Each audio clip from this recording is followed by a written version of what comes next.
அகிலமெங்கும் உள்ள தமிழ் நேயர்கள் அனைவருக்கும் இனிய தமிழ் புத்தாண்டு நல்வாழ்த்துக்களுடன் உங்கள் பரம்பரை ஜோதிடர் மனோ பாலாஜியின் அன்பான வணக்கம். மிதுன ராசி நேயர்களுக்கு தமிழ் புத்தாண்டு ராசி பலன். இப்போது இந்த ஏப்ரல் மாதம் 14ஆம் தேதி விஸ்வாச வருஷம் தமிழ் புத்தாண்டு பிறக்கப் போகுதுங்க. இந்த ஆண்டு முழுவதும் நம்ம மிதுன ராசி அன்பர்களுக்கு இந்த நவகிரகங்கள் எந்த மாதிரியான ஒரு சுகப்பலன்கள் நமக்கு கொடுக்க போகிறாங்க அப்படிங்கிறத பற்றி தாங்க இப்போ இந்த பதிவில் நம்ம பார்க்க போகிறோங்க. முதலாக பார்க்குறவங்களா இருந்தீங்கன்னா சப்ஸ்கிரைப் பண்ணி பெல் பட்டன் அழுத்தி ஆல் ஆப்ஷன் கொடுங்க. மிதுன ராசி நேயர்கள் அப்படின்னா மிதுனத்தில் பிறந்தவங்க ரொம்ப பொறுமைசாலிங்க, அன்பால் அரவணைக்கக்கூடியவங்க, பாசத்துக்கு கட்டுப்படக்கூடியவங்க. எந்த ஒரு வம்பு தும்புக்கு நீங்கள் போகவே மாட்டீங்க.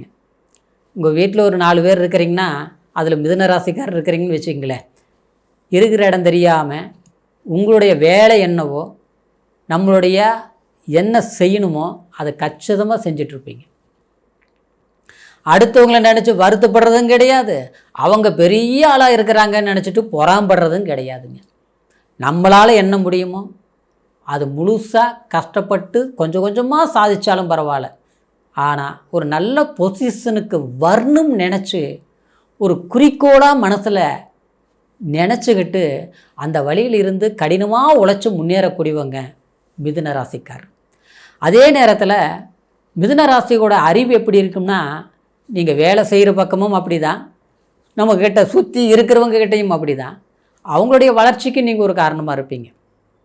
ஆனால் நம்மளுடைய வளர்ச்சி எப்படி இருக்கும்னா, அதாவது சிறு வயதிலேருந்து அந்த கடினமான கஷ்டம், அந்த அதிகமான முயற்சி இது இருந்துகிட்டே இருக்கும். கொஞ்சம் நல்லா இருக்கிற மாதிரி இருப்போம், திடீர்னு பார்த்தோம்னா ஏதாவது ஒரு பின்னடைவுகள் ஏற்படும். அது எப்படி இருக்குன்னு பார்த்தோம்னா, சிலர்லாம் நம்பாமல் கெடுவாங்க, ஆனால் சிலர் நம்பி கெடுவாங்கன்னு சொல்கிறோம் இல்லைங்களா, அது மிதுன ராசிக்காரர் தான். ரொம்ப புத்திசாலித்தனமாக இருப்போம், 4 பேர்கிட்ட உசாரம் இருந்து தப்பிச்சுக்குவோம், ஆனால் ஒருத்தர்கிட்ட சிக்கிக்குவோம். அது சிக்கிறது பார்த்தோம்னா எப்படி சிக்குவோம்னா 4 தெரிஞ்சே நம்ம ஏமாறுற மாதிரி இருக்கும். இந்த மாதிரி ஒரு சூழ்நிலைகள் எல்லாமே வாழ்க்கையில் பட்டு விழுந்து விழுந்து எந்திரிச்சு ஆனால் ஓயாமல் உழைச்சிட்ருக்கக்கூடியவங்க தான் மிதுன ராசிக்காரர். உங்கள் ராசிக்கு இந்த வருஷம் தமிழ் வருடம் விஸ்வாச வருஷம் பார்த்தோம்னா கண்டிப்பாக உங்களுடைய ராசியில் இப்போ 12ஆம் இடத்துல இருக்க குரு பகவானால் இந்த ஒரு வருஷமும் அந்த அளவுக்கு சொல்கிற அளவுக்கு சரியில்லைங்க. புரியுங்களா? ஒரு நல்ல விஷயங்கள் செய்யணும்னு நினச்சா காரிய தடைகள், தாமதம், இந்த மாதம் முடிய வேண்டிய விஷயம் 3 மாதம் ஆகுதுங்க இன்னும் முடியல, 6 மாதம் ஆகுதுங்க இன்னும் முடியல அப்படின்னு சொல்கிறவங்க தான் மிதுன ராசிக்காரர் அதிகமாக இருப்பீங்க. சிலருக்கெல்லாம் பார்த்தோம்னா வேலையிலேயே கூட சொல்லும்படி முதல்ல இருந்த மாதிரி வேலையில் சிறப்பு இல்லைங்க, திருப்தி இல்லைங்க, கூட இருக்கிறவங்களால பிரச்சனை. நல்லா இருந்த முதலாளி இப்போ பார்த்தோம்னா இன்னும் சிடுன்னு உழுவுறாரு. நம்ம சரியாக பண்ணாலும் கூட குற்றங்களை தான் கண்டுபிடிக்கிறாங்க. நான் சரியாக பண்ணால் கூட என் கீழ் இருக்கிறவங்க செய்த தவறு கடைசியில் அதுக்கு நான் கைகிட்டு பதில் சொல்ல வேண்டிய நிலைமை ஆகிப்போச்சுங்க. இப்படிங்கிற ஒரு வருத்தங்கள் எல்லாமே மிதுன ராசிக்காரர் கடந்த காலத்தில் நீங்கள் அனுபவிச்சுட்டு தான் இருக்கிறீங்க. இன்னும் சிலருக்கெல்லாம் பார்த்தோம்னா வாழ்க்கையில் திருமணம் சம்மந்தப்பட்ட விதத்தில் கல்யாணம் பண்ணி சில பிரச்சனைகள் அனுபவிச்சுட்ருப்பீங்க. சிலருக்கு பார்த்தோம்னா கல்யாணமே தடையாகிட்டு இருக்கும். இந்த மாதிரிலாம் உருவாகிட்டு இருக்கு. சிலருக்கு திருமணம் பண்ணி என்னுடைய வாழ்க்கையில் டைவர்ஸ் ஆகி போச்சுங்க, டைவர்ஸு கூட அதுவும் கூட பண்ண முடிய மாட்டேங்குது, பிரச்சனை நோக்கி போயிட்டுருக்கிற. இப்படி ஏதாவது ஒரு வழியில் ஒன்று செய்ய முடியல, இல்லையா ஒன்று செஞ்சு அதில் பிரச்சனையாக இருக்குது. இப்போ அந்த பிரச்சனையை நான் எப்படி தீர்க்கிறதுங்கிறது யோசிச்சுட்ருக்கிறேன். இப்படி தான் போயிட்டுருக்குது மிதுன ராசிக்காரருக்கு. ஏன்னா அடுத்தவங்களுக்கு முன்னால் வாழ்ந்து காட்டணும்னு நினச்சிட்டு வீரியத்துக்காக போராடக்கூடியவங்க தான் மிதுன ராசிக்காரரு. ஆனால் அப்பேற்பட்டவங்க நமக்கு புத்திசாலித்தனமும் இருந்தாலும் அந்த புத்திசாலித்தனத்தை சரியான முறையில் பயன்படுத்த முடியாத ஒரு சூழ்நிலைகள் அடுத்தவங்களால சில பிரச்சனைகள் உருவாகும். ஆனால் அந்த குரு 12ஆம் இடத்தில் இருக்கக்கூடிய குரு மே மாதம் 14ஆம் தேதி ஜென்மத்துக்கு வருதுங்க. விரயஸ்தானத்தில் குரு இருக்கும்போது சில 10 ரூபா சம்பாரித்தாலும் மிச்சம் வைக்க முடியாது. அப்படியே ஒரு இடம் வாங்கலாம், இல்லை வீடு கட்டலாம், இல்லையே கட்டிய வீடை முழுசாக கட்டி முடிக்கலன்னா கூட பண்ண முடியாத சூழ்நிலை தான் ஆயிருக்கு. ஏன்னா அந்த மாதிரி விஷயங்கள் எல்லாமே குரு பெயர்ச்சி உங்களுக்கு மே மாதத்திலிருந்து கண்டிப்பாக உங்களுக்கு சாதகமான வாய்ப்புகள் கண்டிப்பாக உருவாகும். இன்னும் சொல்ல போனோம்னா இந்த விசுவாச வருஷம் பொறுத்த வரைக்கும் உங்களுக்கு 10ஆம் இடத்துல சனி பகவான் சஞ்சாரம் பண்ணிகிட்டு இருப்பாருங்க.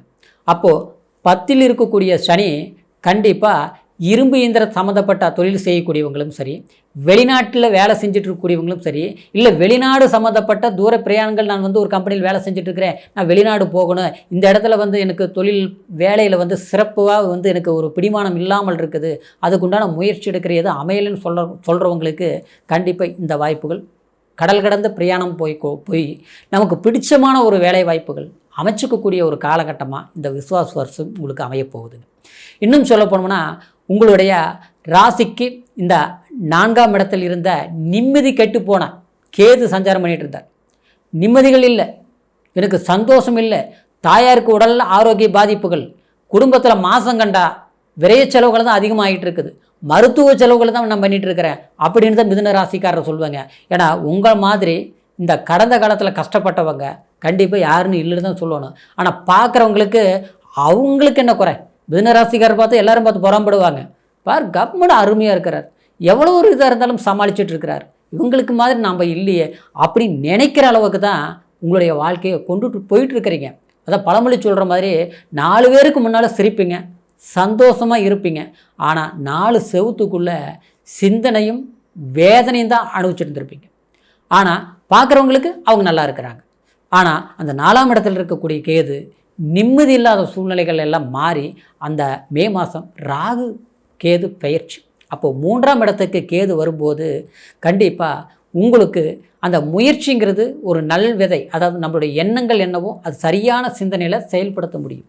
சில வாய்ப்புகள் வரக்கூடிய வாய்ப்புகளை நம்ம சரியாக பயன்படுத்த முடியும், வாய்ப்புகள் தேடக்கூடிய வாய்ப்புகள் அது சரியாக நமக்கு அமையும். ஆனால் இதுக்கு முன்னால் அந்த மாதிரி பண்ண முடியல. எப்படின்னா மற்றவங்களுக்கு 10 நிமிஷத்தில் செய்யக்கூடிய வேலை அவங்களுக்கு 1 நிமிஷத்தில் அமையும். ஆனால் நம்ம 10 நிமிஷத்தில் செய்யக்கூடிய வேலை 1 மணி நேரம் போகிறான்னா கூட அந்த வேலையை நம்மளால் முடிக்க முடிய மாட்டேங்குது. அடுத்தவங்களுக்கு ஐடியா கொடுத்தமா பக்குவமாக நடக்குது. இந்த மாதிரி சூழ்நிலை எல்லாமே கட்டாயம் உங்களுக்கு மாறப்போகுது. சிலருக்கெல்லாம் பார்த்தோம்னா கல்யாணம் பண்ணி குழந்தை பாக்கியம் இல்லைங்க, புத்திர பாக்கியம் இல்லாமல் இருக்குதுங்க, என்னுடைய வாழ்க்கையில் எல்லாம் இருந்து நிம்மதி இல்லாமல் இருக்கிறேங்க, தடுமாறிட்டு இருக்கிறேன் அப்படிங்கிறவங்க ரொம்ப அதிகம். சிலருக்கு குழந்தைகள் இருக்குது, அவங்கள நான் எப்படி வழி நடத்துவேன், இன்றைக்கி கணவன் மனைவிக்குள்ள சிறு சிறு பிரச்சனைகள் எல்லாமே பெருசாகி மற்றவங்களுக்கு முன்னால் எப்படி நான் வாழ்ந்து காட்டுறதுன்னு தெரியலைங்க, புரிஞ்சிக்க முடியாத ஒரு சூழ்நிலைகளாக போயிட்டுருக்குதுங்க அப்படிங்கிறவங்களுக்கெல்லாம் குடும்ப வாழ்க்கையில் சுமூகமான ஒரு சந்தோஷத்தை நிச்சயமாக ஏற்படுத்தக்கூடிய காலமாக அமையுங்க. குலதெய்வத்தோடைய அனுகிரகங்கள் முழுமையாக கிடைக்கும். உங்களுடைய வாழ்க்கையில் பரித்துவமான ஒரு உண்மையான உங்களுடைய நல்ல மனசுக்கு தகுந்த மாதிரி மிதுன ராசிக்காரருக்கு ஒரு சுகயோகபோக வாழ்க்கை கண்டிப்பாக சிறப்பாக அமையக்கூடிய ஒரு காலமாக அமையுங்க.